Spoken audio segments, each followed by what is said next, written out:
સ્વામિનારાયણાય નમઃ.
સંત સુખી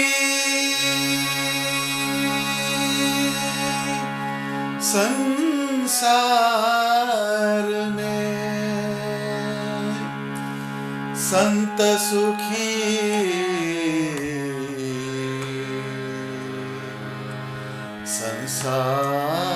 સંસાર में સંત સુખી संसार में उद्धव जी संत सुखी संसार में और सबे जग जरत निरंतर तीन ताप के झार में उद्धव जी संत सुखी संसार में। राजा भी दुखिया, रंक भी दुखिया, राजा भी दुखिया, रंक भी दुखिया, धनपति दुखित विकार में। विना विवेक भेख सब दुखिया, विना विवेक भेख सब दुखिया, झूठा तन अहंकार में। उद्धव जी संत सुखी संसार में। ज्ञान बिना दुख पावत दुनिया, ज्ञान बिना दुख पावत दुनिया। माया मोह अंधकार में। मुक्तानंद मुनिवर विज्ञानी, मुक्तानंद मुनिवर विज्ञानी, पहुँचे तेज अंबार में। उद्धव जी संत सुखी संसार में। उद्धव जी संत सुखी संसार में। सहजानंद स्वामी महाराज की जय।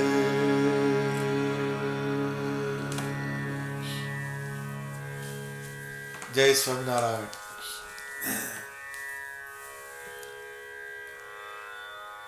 મુક્તાનંદ સ્વામી સુખની દિશા બતાવે છે.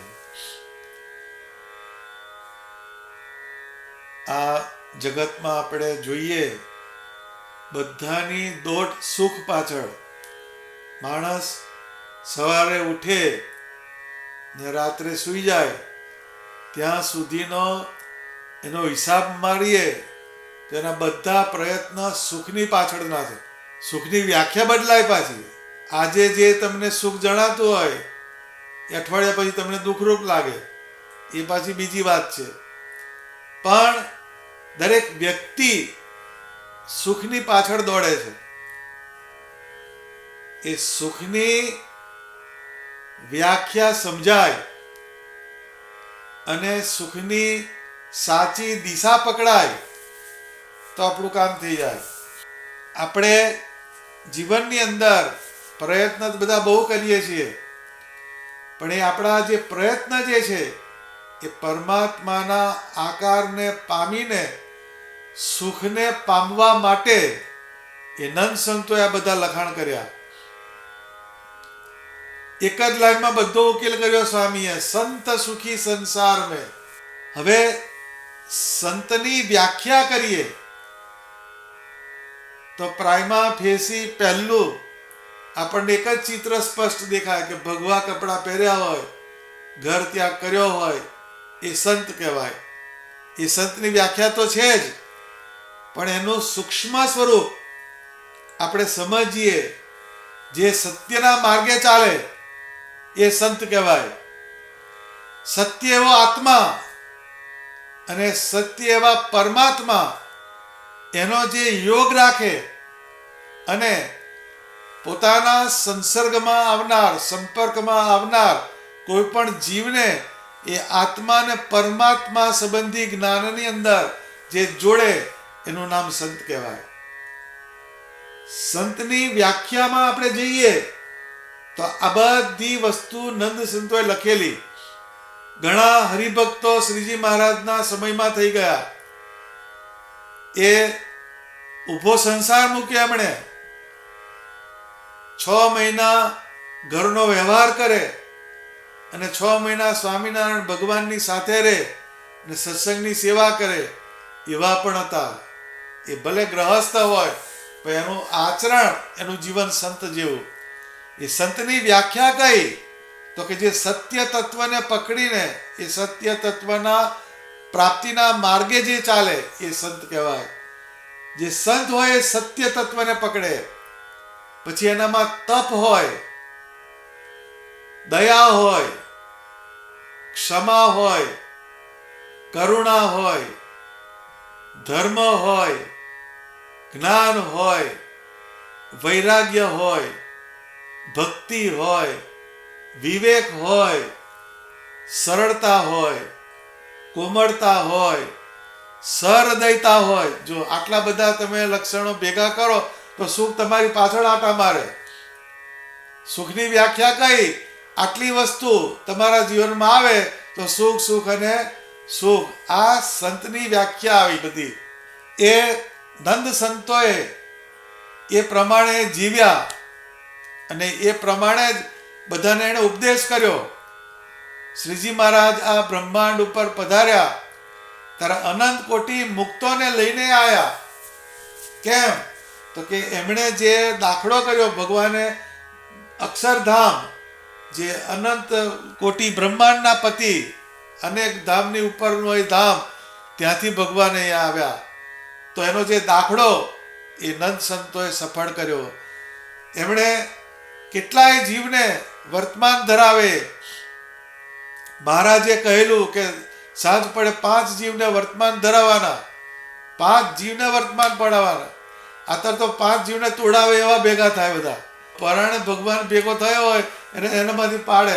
પણ 5 જીવને સત્સંગનો યોગ કરાવવાનો, સ્વામિનારાયણ ભગવાનના મંત્રનો, એમની મૂર્તિનો, એમની લીલાનો યોગ કરાવવાનો. તો ઘણીવાર એમ કે માણસ ના મળે તો કોઈ ઝાડ હોય, ઝાડ, એ ઝાડના જીવને વર્તમાન ધરાવેલો કે હે ઝાડના જીવ, તને આ સ્વામિનારાયણ ભગવાનનો સંકલ્પ કરીને તને આ પાણી રેડું છું, તું આવતા જન્મમાં ભગવાનનો ભગત થજે. આટલા સુધી નંદ સંતો ગયા.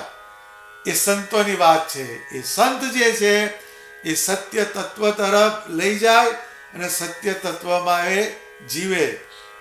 સંત જે છે એ પરમાત્માનું અનુસંધાન રાખે, એને સંત કહેવાય. નંદ સંતો જે છે એને પરમહંસ કહેવાય. પરમહંસ.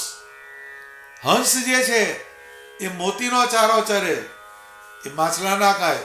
બગલાને બધા માટલા ઉડાડી મેલે. બગલો એ આકાર બેવનો રંગ એક કહેવાય, સફેદ, પણ બેવનો ચારો જુદો.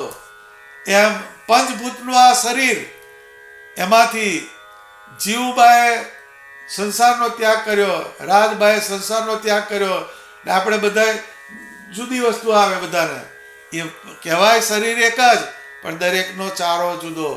એમ સંતો જે હતા એને પુરુષોત્તમ નારાયણની મૂર્તિ, પુરુષોત્તમ નારાયણનું જ્ઞાન, પુરુષોત્તમ નારાયણના લીલા ચરિત્ર, એનો ચારો ચર્યો. એ જેમ હંસ હોય એ મોતીનો ચારો ચરે, એમ નંદ સંતો ગામે ગામ ફર્યા, ઘેરે ઘેર ફર્યા અને અનેક જીવને સ્વામિનારાયણ ભગવાનનો યોગ કરાયો અને ખાતરી આપે કે આ સ્વામિનારાયણ ભગવાન છે, એના તું વર્તમાન ધારણ કર તો આ લોકમાં અને પરલોકમાં સુખી થઈશ.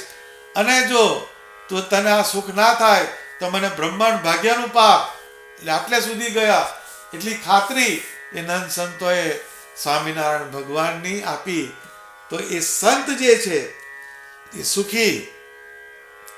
અત્યારે બધાય સાચા સત્પુરુષ પાસે જ જાય છે ને. તારે પૈસાવાળા હોય, ચૂંટણી આવે, ચૂંટણી પહેલા બધાને આમ બીપી આમ થાય, બધાએ વળતા લાટા મારે કે આશીર્વાદ આપજો, આશીર્વાદ આલો. જામ બીજે પણ મેળ પડે એવો નથી. કારણ કયું કે સત્પુરુષ એને પરમાત્માનો યોગ હોય. એ સંત જે છે એ તમારું કંઈક સારું કરે. આ તો લૌકિક દાખલો આપું છું. એમાં કંઈ બધાને કંઈ ચૂંટણી બધા જીતી જતા નથી, પણ એક માન્યતા પેલી છે કે આવું કંઈક હોય તો આવા સત્પુરુષ પાસે જઈએ. એ કેમ કે છે? તો કે એને પરમાત્માના આકારનો યોગ છે. એની પાસે સુખ જ હોય, સુખ સિવાય કશું ના નીકળે. અત્યારે તમે હીરાની દુકાન હોય, એમાં ડુંગળી બટાકા મળે તો હીરા જ હોય, જોન્સનની લગડીઓ હોય, એની આગળ બીજી કશી વસ્તુ ના હોય. એમ સત્પુરુષ એની પાસે તમે જાઓ તો તમને સુખ ભેગા કરી દે, એ શાંતિ ભેગા કરી દે. કેમ કે એનામાં કરુણા હોય. એ કરુણા જે છે એ બહુ મોટી વાત છે. સત્પુરુષ, એવા સત્પુરુષ આ બ્રહ્માંડ ઉપર ઉતાર્યા ભગવાને. એણે બધે સુખ નાખ્યું. એ સુખ કેમનો આવે? તો કે પરમાત્માનો યોગ કરાવે, એમના આકારનો યોગ કરાવે, એના પરિણામ સ્વરૂપે એમાંથી સુખ આવે. સુખ શબ્દ આવ્યો, સુખ. સંત સુખી સંસાર મેં. હવે સુખ એટલે શું? તો કે પોતાનું મન, બુદ્ધિ અને ચિત્ત એમાં જે પ્રસન્નતા થાય એનું નામ સુખ કહેવાય. આપણે સુખ કયું માન્યું? કોકના લગ્નમાં ગયા, કોકની એનિવર્સરીમાં ગયા, કોકની બર્થડે પાર્ટીમાં ગયા, એને સુખ માન્યું. પણ જેવો ગાડીમાં બેસે એટલે ફોલવા માંડે મગફળી એની. એ સુખવાળી આઈટમ નથી. એમાં બીજું જ આવે, એની સાઈડ ઇફેક્ટ વાળી વસ્તુ છે. એ સુખ જે છે, જો સુખ હોત ગોપાલ હી ગાય, સો નહીં હોત કિએ જપ તપ કે, કોટિ કા તીરથ નહાય. એટલે એમ કે જે ભગવાનનું જે ભજન, એમાં જે સુખ છે એવું સુખ ક્યાંય છે નહીં. જેનું યોગ કરવાથી, જેનું અનુસંધાન કરવાથી તમારા મનની અંદર પ્રસન્નતા થાય તો સમજવાનું કે તમે સુખની દિશામાં છો. તમારી બુદ્ધિ જે છે એની અંદર તમને એમ લાગે કે હું આ સ્વામિનારાયણ ભગવાનનો આશ્રિત થયો, આ દેહે કરીને હું સુખી થઈશ, જ્યારે મારો દેહને છોડીશ તો હું ભગવાનના ધામમાં જઈશ. તે તમારી બુદ્ધિ જે છે એ પ્રકારનો નિશ્ચય કરે તો એમાં પણ એ સુખ આવે. એટલે પ્રસન્નતા જે છે મનમાં, બુદ્ધિમાં અને ચિત્તમાં જે તમને પ્રસન્નતા થાય એનું નામ સુખ છે. કોઈએ પૈસામાં સુખ માન્યું, કોઈએ કુટુંબમાં સુખ માન્યું, કોઈએ સગા સંબંધીમાં સુખ માન્યું, કોઈએ સમાજમાં સુખ માન્યું, કોઈએ પંચ વિષયમાં સુખ માન્યું. બધી સુખની જુદી જુદી જુદી જગ્યાઓ છે. પણ જેવા અનુભવ થાય એટલે જે પ્લગમાં હાથ નાખે ઝાટકો આવે, જે પ્લગમાં હાથ નાખે ઝાટકો આવે. ઘણા પૂછવા તો ખબર પડે, એમને ખબર ના પડે. એ પેલું બધી મોટી લાખની છે, તેની બી ચૂપ ને મેની બી ચૂપ, બધાના હાથ ધંધો આવે. કોઈ ખોલે નહીં કોઈ કોઈનો પોર્ટફોલિયો. આ તો કોક દાડો બહુ આવી જાય તારે ખોલે પડીકો, અને એવા પડીકો અમારી પાસે વધારે આવે, તમારી પાસે ના આવે. તમારી પાસે બધું સારું જ આવે. આપણે એમ બોલીએ તમારો છોકરો સારો, આમ કહીએ એટલે બધું ખોલે અંદરથી. જવા દો ને કે નથી નામ દીધા જેવો, હાવ કે નપાવટ નીકળ્યો. પહેલાં બહુ સારો હતો, હવે પરણ્યા પછી હાવ બગડ્યો. તું એવો જ હતો ને તારે. પણ વાત કઈ આવે છે કે ગમે ત્યાં જાઓ, સમાજ હોય, કુટુંબ હોય, પૈસો હોય કે પંચ વિષય હોય, એમાં તમને સુખ પહેલું દેખાય ખરું, એની પાછળ દુઃખ આવીને ઊભું ને ઊભું હોય. એ સુખની જે જગ્યા, એ મુક્તાનંદ સ્વામી કીધું કે સુખની સીમા રે વ્રજના વાસી માણે. સુખની સીમા રે એ વ્રજના વાસી માણે. વ્રજના વાસી એટલે શ્રી કૃષ્ણ ભગવાન જ્યાં રહેતા ત્યાં ગોવાળિયાઓ હોય, ગોપીઓ હોય, એમણે જે શ્રી કૃષ્ણ ભગવાનનો આનંદ અનુભવ કર્યો એવો કોઈને મળ્યો નહીં. એમ સ્વામિનારાયણ ભગવાન આ સત્સંગમાં ભગવાન સ્વામિનારાયણે અનેક પ્રકારનું સુખ એમણે નાખ્યું. એમની લીલાનું સુખ, એમની કથાનું સુખ, એમના સમયાનું સુખ, નર્યું સુખ, સુખ અને સુખ. કેવું સુખ નાખ્યું. આજે પણ આપણે ભક્ત ચિંતામણી વાંચીએ તો શ્રીજી મહારાજે જે સમયા કર્યા, ઉત્સવ કર્યા, એનું વાંચન કરીએ તો અત્યારે સુખ નીકળે. તો જ્યારે થયું છે ત્યારે કેવું હશે? એ ભગવાન સ્વામિનારાયણે વિના નાણે જગ જાણે યજ્ઞ કર્યા અપાર, એમ કીધું નિષ્કુળાનંદ સ્વામીએ. પૈસા વગરનું બધું કર્યું મહારાજે. આપણે તો એક સમયો કરવો હોય તો લખણી કરાવે, બોલો તમારે કેટલા, પાટલાના આટલા, યજ્ઞના આટલા, કેટલી બધી કરે સ્ટ્રેટેજી, તારે સમય ભેગો થાય. એ શ્રીજી મહારાજે કર્યો એવો તો નહીં જ. કેમ? તો કે પુરુષોત્તમ નારાયણ એના બ્રહ્માંડ ઉપર આવીને અનેક પ્રકારનું સુખ નાખ્યું. એ કોઈને આવડે નહીં. એ ભગવાનની કળા કહેવાય.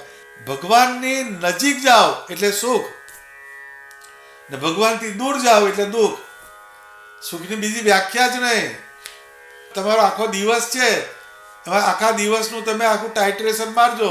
સવારે તમે ઉઠો, પછી પૂજા કરવા બેસો, અડધો કલાક પૂજા કરી, આરતી કરો, બધું કરો, જનમંગલ બોલો, પછી પાઠ કરો કે ગમે તે કરો, એટલો ટાઈમ જ તમને સારું લાગે. પછી જેવા બહાર જાઓ એટલે પેલા મણિધર નાગ ઊભા જ હોય ફેણ મારીને, એ તમારા સુખનો દાંટો વારી દે. કેમ?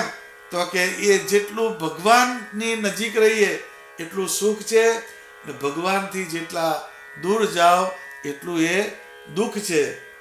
સંત સુખી સંસાર મેં, ઓધવજી સંત સુખી સંસાર મેં. હવે એ સંત શબ્દ જે વાપર્યો, તો સંતના જે કેરેક્ટર બતાવ્યા એ શું કે એનામાં સત્યતા હોય, સત્ય તત્વને પકડે એ સંત કહેવાય. એમ આપણે સત્સંગની અંદર જેટલું સત્ય તત્વને પકડીએ, સત્ય એટલે સત્ય એવું એક નામ, સ્વામિનારાયણ નામ. આપણે નામ છોડી બીજા નામનો જ આધાર બધા નામ હોય. તમારું લિસ્ટ હોય, લિસ્ટ એમાં તમે ફોનની ડાયરી હોય, ડિરેક્ટરી, એમાં ગ્રહસ્થના, સંસારના, વ્યવહારના, નોકરી ધંધાના લિસ્ટ બહુ મોટા હશે, અને સત્સંગના જો 2% હશે નામ. એ નામ ખરા, પણ જેનો નાશ છે એવા નામનો આપણે યોગ કર્યો તો એમાંથી કશું નીકળે એવું નથી. ભગવાનના લીલા ચરિત્ર છે, ભગવાનની ક્રિયાઓ જે છે એનો જેટલો યોગ કરીએ. તમે પ્રથમ શ્રી હરિને રે ચરણે શીશ નમાવું, નવતમ લીલા રે નારાયણની ગાવું, એ બોલો એટલે એમાંથી સુખ નીકળે. તમે ચેષ્ટા બોલો એટલે તમારું મન શાંત થઈ જાય, એ બીજી વાત છે. પણ બોલે તારે છે ને ચેષ્ટા બોલવાની જ નહીં. એ અધ્યાય તો આપતો જ નહીં આપણે કોઈ દિવસ. એ ચેષ્ટા બોલે, અને અમુક બોલે છે હેડો ચેષ્ટા કરી નાખીએ એવું હોય જ પાછું. એટલે એ રીતે કરે ખરો, પણ એનો જે 100% જે એનો બેનિફિટ થવો જોઈએ એ ના થાય. તો એ લીલા ચરિત્ર અને ભગવાનની ક્રિયા એમાંથી સુખ આવે. સુખની સીમા રે વ્રજના વાસી માણે.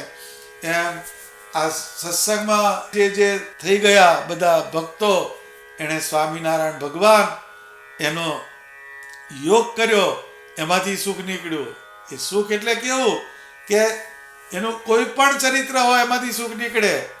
એક વખતે ઝીણાભાઈએ સમયો કર્યો પંચાળામાં, તો શ્રીજી મહારાજને તેડાવ્યા.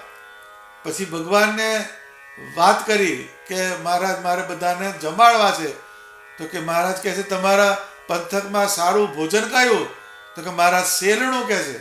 શેલણું એટલે પેલી ઘઉંની સેવો બનાવે, એ સેવો બને પછી એમાં ભારોભાર ઘી નાખે ને ભારોભાર ખાંડ નાખે, સાકર, ને એને પછી પીરસે. અત્યારે તો બેવ આપણે ડાયાબિટીસ છે ને બીપી છે, એ ખાવા ભેગો જ ના થયો હોય, દર્શન કરવાના આપણે. પણ એ સમય જુદો હતો. તો એ કે શેલણું બનાવો. તો મહારાજના કહેવાથી ઝીણાભાઈએ શેલણું બનાવડાવ્યું, અને બધાને બહુ જ પીરસ્યા, અને બધાને આનંદ થયો. પછી ભગવાને પૂછ્યું કોઈ રહી જતું નથી ને? તો કે હા મહારાજ, કે એક દેવી પૂજક હોય, એનું કર્મ પેલું હોય, કૂતરા પાડે અને દાંતણ લાવવાનું ને એવું બધું કર્મ હોય, એનો આખો કસબો જુદો હોય, એ લોકો બહુ ગરીબ હોય. એટલે એણે ભગવાને કીધું કે જાઓ કે આપી આવો, કે છે આ શેલણું એમને આપવાનું. જેમ વરસાદ હોય એ બધે વરસે, એમ ગરીબ હોય ના ખેતરમાં ના વરસે એવું નહીં. એમાં ઝીણાભાઈએ એમના માણસને મોકલ્યા, અને શેલણું ખાધું. એ જે પેલો દેવી પૂજક હતો એને તો રોજે રોટલા મીઠ મરચું હોય, એના હાથમાં બીજું આનું પ્રારબ્ધ જ નહીં.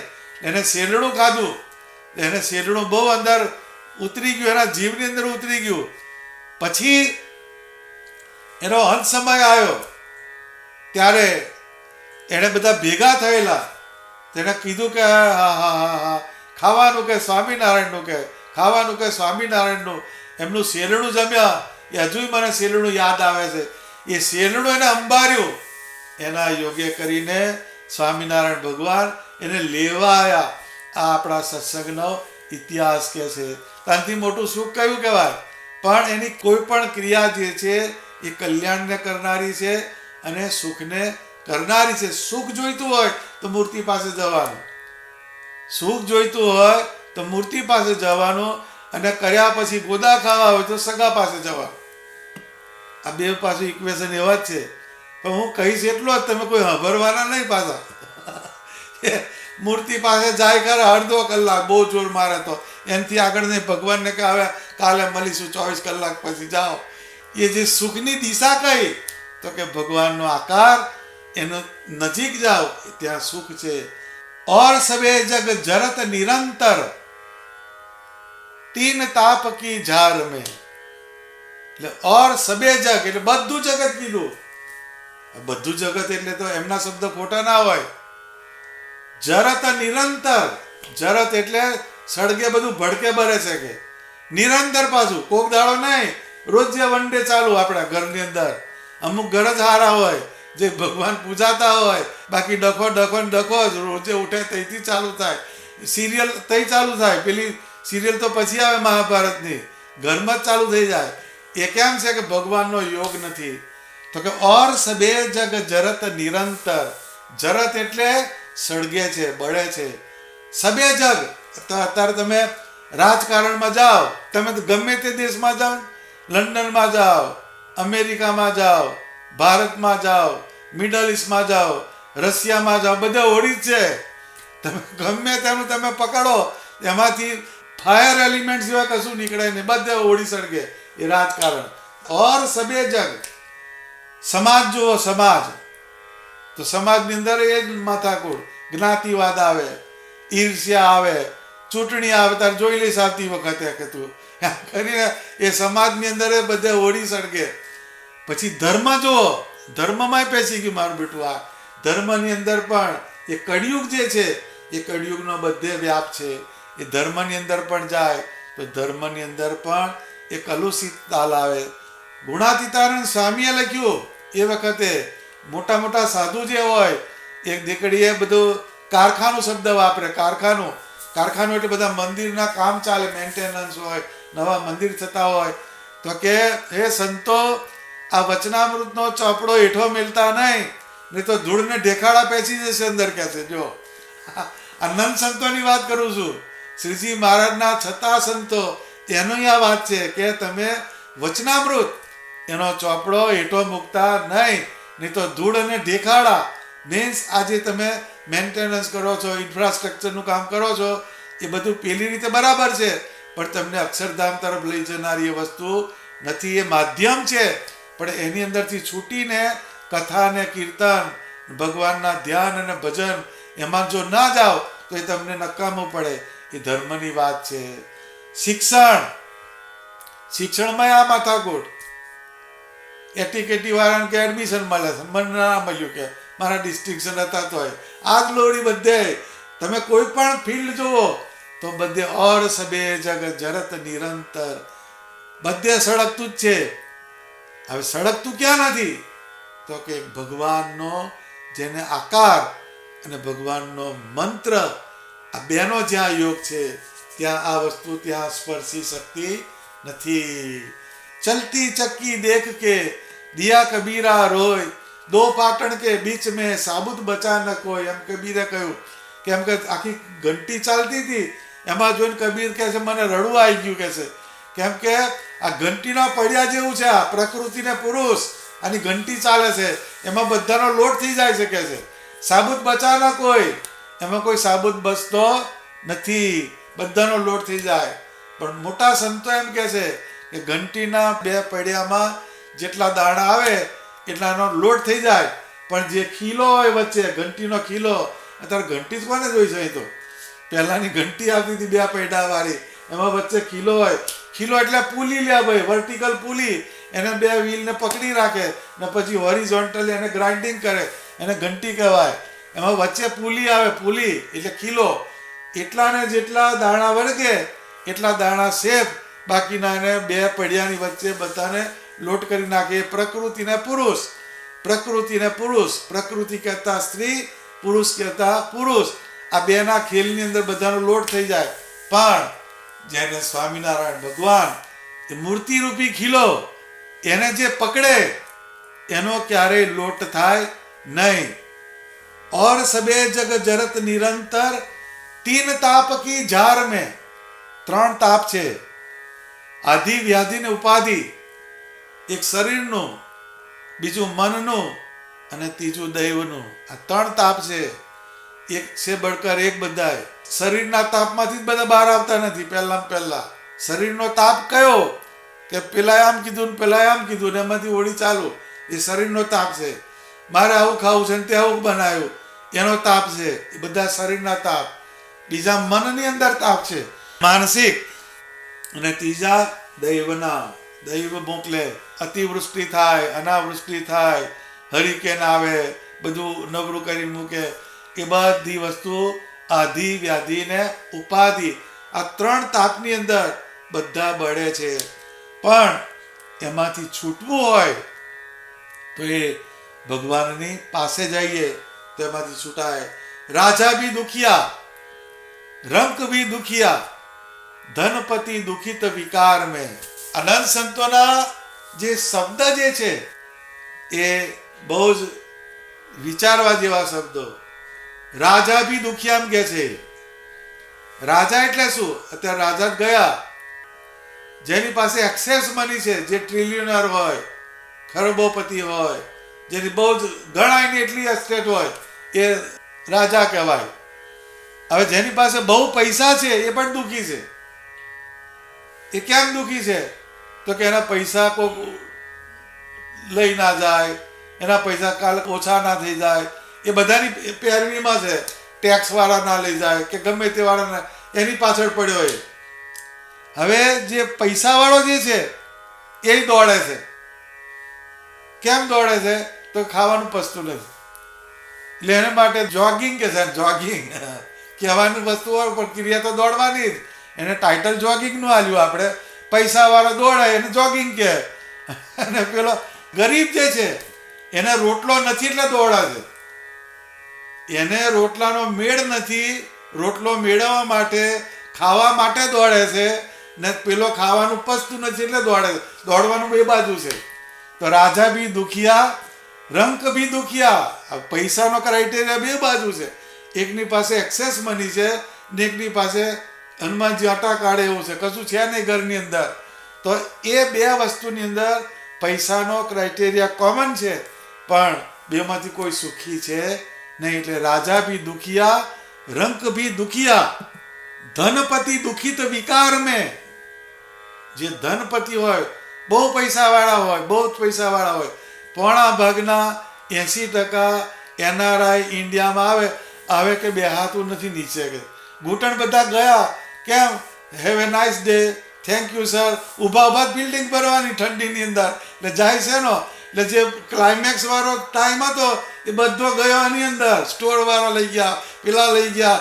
પછી જ્યારે ભોગવવાનું આવ્યું તો બધી બાજુથી રોગ ફરી વળે. એમ છે ભાઈ. ધનપતિ દુઃખિત વિકાર મેં. એને બધા વિકાર જે છે એ પૈસાવાળાને ફરી વળે છે. એટલે કાયમ હાઈ વલુરામાં રહેવાનું નહીં. હિયર એન્ડ નાવ, અત્યારે ને અહીંયા ભગવાને આપણને જે આપ્યું હોય એને ભોગવવાનું. એની અંદર તમારે ભજન કરી લેવાનું, વ્યવહાર આચવી લેવાનો, ધંધો કરી લેવાનો. પણ આપણે દુર્ભાગ્યે વ્યવહાર આચવવાનો ને ધંધો કરી લેવાનો. સત્સંગનું પાછું જોયું જશે. એ ઓપ્શન વાળું પેપર છે આપણે. એટલે એ આપણી પ્રાયોરિટી બધી બદલાઈ ગઈ. એટલે એ તમને પરમાત્માના સુખ બાજુએ જવા દેતો નથી. એટલે ધનપતિ દુઃખિત વિકાર મેં. પૈસો છે પણ એની પાછળ વિકાર છે, એને બધી વસ્તુની માથાકૂટ છે. તો એ તમને એ ભગવાન પાછું જવા દેતો નથી. વિના વિવેક ભેખ સબ દુખિયા, જુઠ્ઠા તન અહંકાર મેં. વિવેક ના હોય તો ભેખધારી હોય એ દુઃખી કે છે, એમ કે છે. વિવેક હોય તો બધી વસ્તુનું તમને સુખ પ્રાપ્ત થાય. એ જે વિવેક વાળો જે હોય એ લક્ષ્મીનો સદવ્યય કરે, એ વિવેક કહેવાય. આપણે બે જાતના છે ડિગ્રી, AM ને OAM. AM એટલે આફ્ટર મની, આફ્ટર મની એ તમારો અધિકાર છે. આફ્ટર મની કેમ કે તમે બધું દેવું કરીને કોઈ એક વિંગુ પાછું મૂકી અહીં ઉપડ્યા અમેરિકા આવ્યા એટલે એ આમ થવું જ પડે તમારે. આફ્ટર મની એ ડોલર મેળવવા કરવું જ પડે. એ તમારી પોતાની જવાબદારી છે કે તમારી જરૂરિયાત છે, એ બરાબર છે. પણ અમુક OAM છે, OAM ઓનલી આફ્ટર મની, એ લોચાવાળો કેસ. આફ્ટર મની બરાબર છે પણ ઓનલી આફ્ટર મની એ બહુ નકામો કેસ છે. એ તમે માત્ર ને માત્ર વૈતરું કરવા અહીં આવ્યા નથી. આપણા દેહનું પેટનું અને ઠેઠનું બેવ કહેવાય. પેટનું અને ઠેઠનું એ બે વસ્તુ કરવાની. વિવેક જે છે એ અગત્યમાં અગત્યનો વિવેક છે. એ વિવેકને આપણે સમજવો જોઈએ.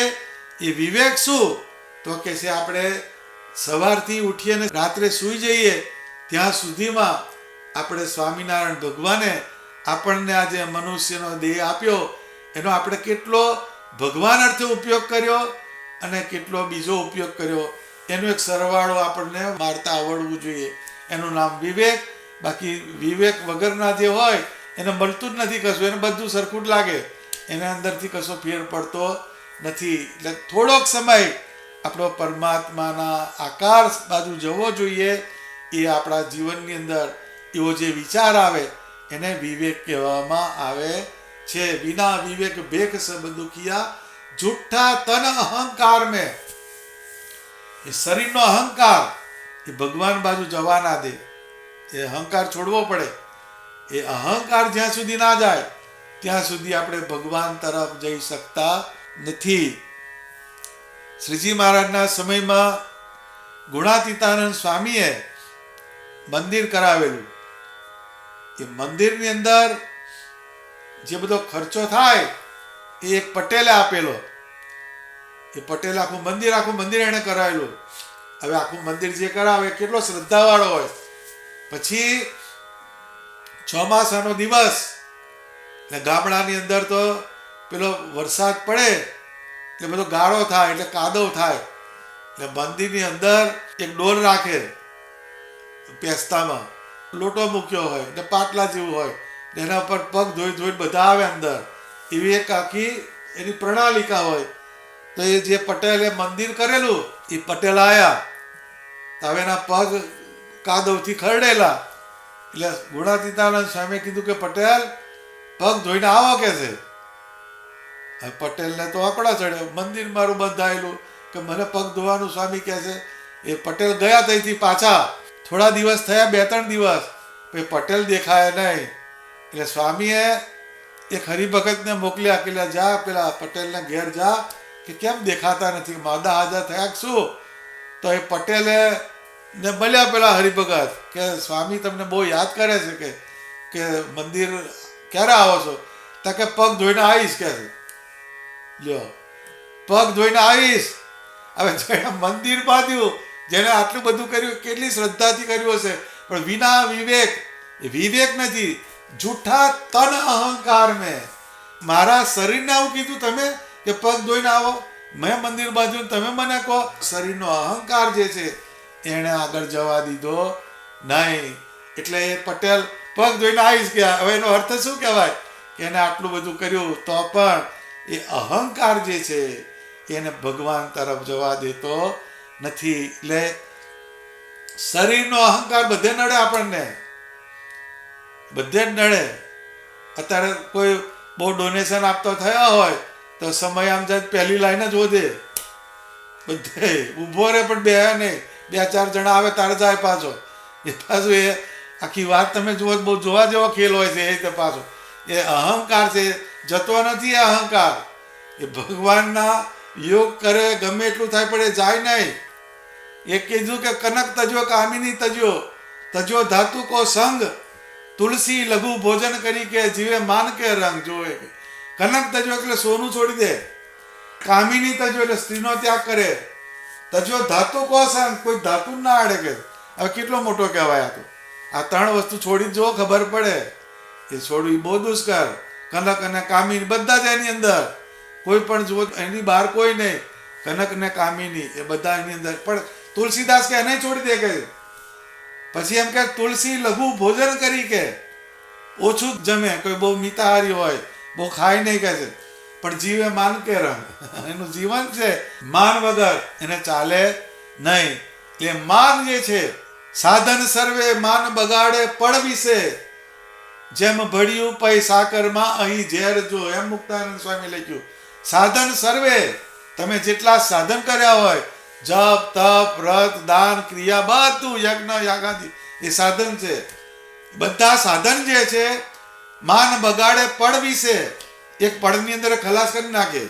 આ પેલા પટેલનું એક થયું તારે લ્યો, આખું મંદિર બંધાયું કેટલું કર્યું હશે, પણ એક પગ ધોવાનું કીધું એમ જ ગયા, એ આઉટ થઈ ગયા, બ્રેકેટની બહાર જતા રહ્યા. એ પળ વિશે જતું રહે કે છે. જેમ એક વૃક્ષ હોય, વૃક્ષ એમાંથી હજારો દિવાસળી થાય એક વૃક્ષની અંદર, પણ એક દિવાસળી 1000 ઝાડને બાળ નાખે. એમ છે એ અઘરું હાથ છે. આ બહુ આચવી રાખવાની વસ્તુ છે.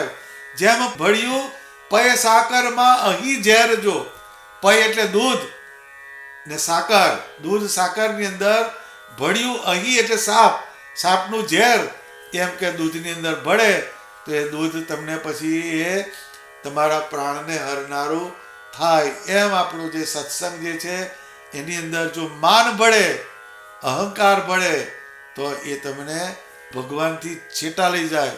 આવા સત્સંગની અંદર ઘણા દાખલા આપણે જોયેલા છે, સાંભળેલા છે, વાંચેલા છે. પણ એ વાંચવાનું કેમ કે એની કોઈ વસ્તુ આપણામાં પેસવી જોઈએ નહીં, એના માટેની એ વાત છે. એટલે એમ કે સત્સંગની અંદર વિવેક રાખવાનો અને નિર્માની પણ રાખવાનું.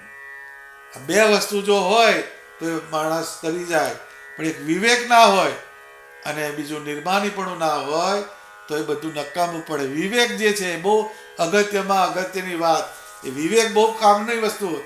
બે મિત્રો હતા, તે મહેમાન ગતિએ ગયા. હવે મહેમાન ગતિએ ગયા, જમવા બેઠા. એ તો પેલા જે જમાડનારો હતો એ ભાવવાળો, એને શીરો બનાવેલો, શીરો તે તાસડીની અંદર શીરો બનાવીને લાવ્યો. એટલે જે તાસડી બને તે શીરો લઈને આવ્યો એ, અને એ શીરો પીરસતો આવ્યો પેલાની પાસે. તે જેટલો શીરો હતો એ બધો શીરો પેલા બાજુનો ભાઈબંધ હતો એના તાળી પડ્યો. પછી એ બોલ્યો કે હવે આમાંથી ક્યાંક લેતાય નહીં અને બીજું હવે લાવતા નહીં, કે હવે મારે બહુ થયો, કે આટલું બોલી ગયો. પેલાની આંખો આમ થવા માંડી. એને શું હતો, એ શીરો એની અંદર જતો રહ્યો પીરસતા. પછી બાજુમાં જે બેઠો હતો તો એમ કે તમારા માટે હું શીરો, કે ના મારે બાધા છે શીરાની, કે છે. આમ કરી પેલો વિવેકવાળો હતો, કે વિવેકવાળો હતો એટલે એને સમજણ પડી કે હવે પિક્ચર ખોટું થશે આ, અને બધી બાજી બગાડી, કાઢતાય નહીં લાવતાય નહીં, આવું બોલ્યો. આ વિવેક વગરનો હશે કે. પછી પેલો પટેલ તો કે સારું થયું કે મારું તો આબરૂ ગાત નહીં તો આ ભાઈ તો. પછી જમી રહ્યા પછી પેલા વાત, એટલે તે શીરાની બાધા કરી લીધી. હારા તું બેઠો તાર નહીં કહેશે, કે તું મારી જોડે બેઠો તારની મેં એની બાધા લીધી, કહેશે. તા કશી બાધા, તા આવું બોલાય ગોળા જેવો, કે બધો તાસડીનો શીરો બધો તારમ ઠાલવાઈ ગયો. આ વિવેકની વાત છે. આ વિવેક જે છે એ બહુ અગત્યની વાત છે. એટલે સત્સંગની અંદર પણ એક વિવેક રાખવાનો. વિવેક એટલે શું, કે જે તમારી પાસે જ્ઞાન જે છે એને તમે તમારા આત્મકલ્યાણને માટે એનો ઉપયોગ કરો, એને વિવેક કહેવામાં આવે છે. ગમે એટલું ડેટા કલેક્શન હોય આપણું, પણ એને જો ઇમ્પ્લિમેન્ટ ના થાય અને એ જો આપણને કલ્યાણના માર્ગે ચાલવામાં એ કામ ના લાગે તો એ નકામું પડે છે. એટલે એ જૂઠા તન અહંકાર મેં, તમે આ શરીરનો જેટલો અહંકાર હોય એ બધો જૂઠો છે. કેમ? એ રહેવાનું નથી, શેનો અહંકાર કરું છું? એને બારી મેળવાના જ છે બધાએ. તો પણ એનો આપણે અહંકાર કરીએ છીએ, એ તમને પરમાત્મા બાજુ જવા દેવાનો નથી. જ્ઞાન વિના દુઃખ પાવત દુનિયા, માયા મોહ અંધકાર મેં, મુક્તાનંદ મુનિવર વિજ્ઞાની પહોંચે તેજ અંબાર મેં. આ મુક્તાનંદ સ્વામીના બધા ઉકેલ કરેલા હોય. આ તો બહુ ઊંડો વિષય છે. આ બે લાઈન ઉપર જ આખો દાડો જાય એવી આ લાઈન છે. પણ એનો એક તત્વ સમજાવું છું. જ્ઞાન વિના દુઃખ પાવત દુનિયા. આખી દુનિયા જે છે એ દુઃખી કેમ છે? તો કે જ્ઞાન નથી એટલે. જ્ઞાન જે છે જેની પાસે એ સુખી છે. માયા મોહ અંધકાર મેં, માયા ને મોહ એનો અંધકાર, એની અંદર જે અજ્ઞાની જે છે અટવાય છે. અત્યારે તમારું ઘર હોય, તમે જ બનાવ્યું હોય, પણ રાતે લાઈટ જાય ને પછી ચાલો જો તમને જરબડી આવી જાય, એ પડી જાય, અંધારું થયું. ભલે ને તમારું ઘર રહ્યું, તમે બનાવ્યું, તમે જાતે પાણી છાંટ્યું હોય, તમે જાતે બધું કરાયું હોય, બસ તમે જાતે જ ફર્નિચર કર્યું હોય, પણ અંધારું થયું એ તમે અરફેટે ચડી જ જાઓ. એમ આ જગત જે છે અંધારા ઘર જેવો છે. એમાં જો જ્ઞાન ના હોય તો તમને કશી વસ્તુનો ખ્યાલ આવે નહીં. જેને જ્ઞાન હોય એ સમજી લે કે આ સત્સંગનું સુખ છે, આ વ્યવહારનું સુખ છે, આ લોકનું સુખ છે, અને આ ભગવાનના ધામનું સુખ છે. જેની પાસે જ્ઞાન હોય એને આ વસ્તુ સમજાય. મુક્તાનંદ મુનિવર વિજ્ઞાની પહોંચે તેજ અંબાર મેં.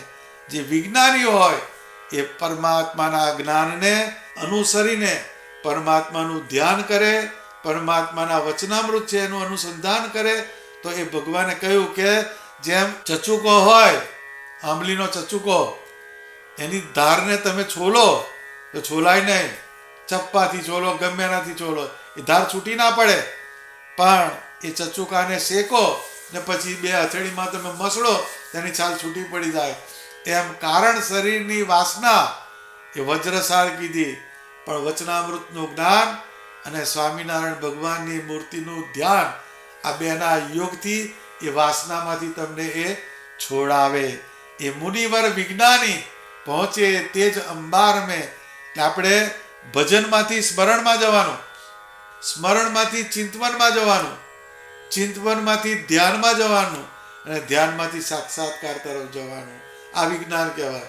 આપણે ભજનમાં હજુ લોચા છે, ભજનમાંથી જ આપણે દાવ ડિક્લેર કરેલો છે. પછી સ્મરણ, ચિંતવન અને ધ્યાન તો બધું પાછળનું સ્ટેજ આવે. પણ જવું છે તો ત્યાં જ બધાને એ વિજ્ઞાન કહ્યું તો કે આમ કરતા કરતા કરતા જ્યારે તમે જાઓ ત્યારે એ તમને પહોંચે તેજ અંબાર. એટલે તે ભગવાનનું ધામ છે, એમાં તેજ અને તેજ છે. એમાં પહોંચાડે કોણ? તો કે જે પહેલાં જ્ઞાન થયું એમાંથી એ જ્ઞાનને તમે ઇમ્પ્લિમેન્ટ કરો અને એના પ્રમાણે તમારી વે ઓફ લાઈફ બનાવો અને એના પ્રમાણે તમે અનુસરણ કરો તો તમને એ વિજ્ઞાન થાય છે. અને એ વિજ્ઞાનના અંતે ભગવાનના અક્ષરધામમાં એમની મૂર્તિનું તમને દર્શન થાય. એ આપણા જીવનનું છેલ્લામાં છેલ્લું ડેસ્ટિનેશન, ટાર્ગેટ કહેવાય. આ વસ્તુને આપણે ધ્યાન રાખવાની. એટલે પહેલી મુક્તાનંદ સ્વામીની જે આ વાત, સંત સુખી સંસાર મેં, અહીંથી વાત ચાલુ કરી અને પહોંચે તે જ અંબાર મેં. સુખનું સોર્સ કયો? તો કે અક્ષરધામમાં પરમાત્માનો જે આકાર એ સુખનો સોર્સ છે, ત્યાં જવાની વાત છે. બિગિનિંગ સંત સુખી સંસાર મેં અને એનો એન્ડ છે પહોંચે તે જ અંબાર મેં. આ એનું વિજ્ઞાન છે. આ પદ જે છે બહુ સૂક્ષ્મ પદ છે, પણ આ પદને સમજવું રહ્યું ને સમજવું રહ્યું. આ સુખની વ્યાખ્યા છે. આ લાલા ઘર કર્યું એટલે એણે ઘર કેમ કર્યું છે કે પહેલો સમયો કરું એટલે પછી વ્યવસ્થિત ઘરમાં રહેવાય. મૂળ વાત આ છે, ખરું ને? સત્કાર્ય બરાબર છે, પણ એની પાછળનું લોજિક પેલું છે. હારું પછી કંઈક લોચો ના થાય કે કલાકાર છે પાછો એ. પણ કહેવાનો અર્થ શું છે? આ ઘરમાંથી તારે જવું પડશે. આ ઘર કાયમ રહેવાનું નથી, પણ કાયમ ઘર કયું છે આપણું? ભગવાનનું અક્ષરધામ. એ કાયમનું ઘર છે. આપણું ફાઇનલ ડેસ્ટિનેશન અક્ષરધામ છે. એ વાતની આપણે કાયમ ગાંઠ મારવાની. એનામાં સારો ગુણ કયો? કે મારું ઘર થાય છે નવું, તો એનું ક્લોઝિંગ છે. આ સમયો રેગ્યુલર નથી, આ તેને છીનું પાડ્યું. મારે એમ કે મારી ક્લોઝિંગ છે ને મારે આ સમયો કરવો જ છે. કરવા માંડ્યો અમુક સારું લ્યા ભાઈ, ચાલો બધું ભજન જ થવાનું છે ને, આપણે શું માથાકૂટ છે? ભગવાનનું ભજન થાય, પૂજન થાય, કથા વાર્તા થાય, ધૂન થાય, એ તો સારી ક્રિયા કહેવાય, એ મંગલાચરણ કહેવાય. આ શીખવાની વાત છે. પણ એની પાછળનું લોજિક પેલું હોવું જોઈએ. કયું? કે આજે આ તારા ઘરની અંદર પૂજન થયું, ભજન થયું, ધૂન થઈ, કથા વાર્તા થઈ, એ કાર્યક્રમ કાયમ થાય એવું ભોગજે ભગવાનને પાછો. આજે જે થયું એ કાયમ તારા જીવની અંદર ઉતારવાની વસ્તુ છે. આ એક દિવસની વસ્તુ નહીં, આ એક જે નિમિત્ત સારું કહેવાય. પછી નિમિત્તની પાછળનું જે કારણ કયું, તો કે આપણો જીવ પરમાત્માની મૂર્તિમાં જોડાયેલો રહે. આપણો જીવ આપણી જ્યારે આંખ મીચાય ભગવાન લેવા આવે ને આપણે ભગવાનના ધામમાં જઈએ.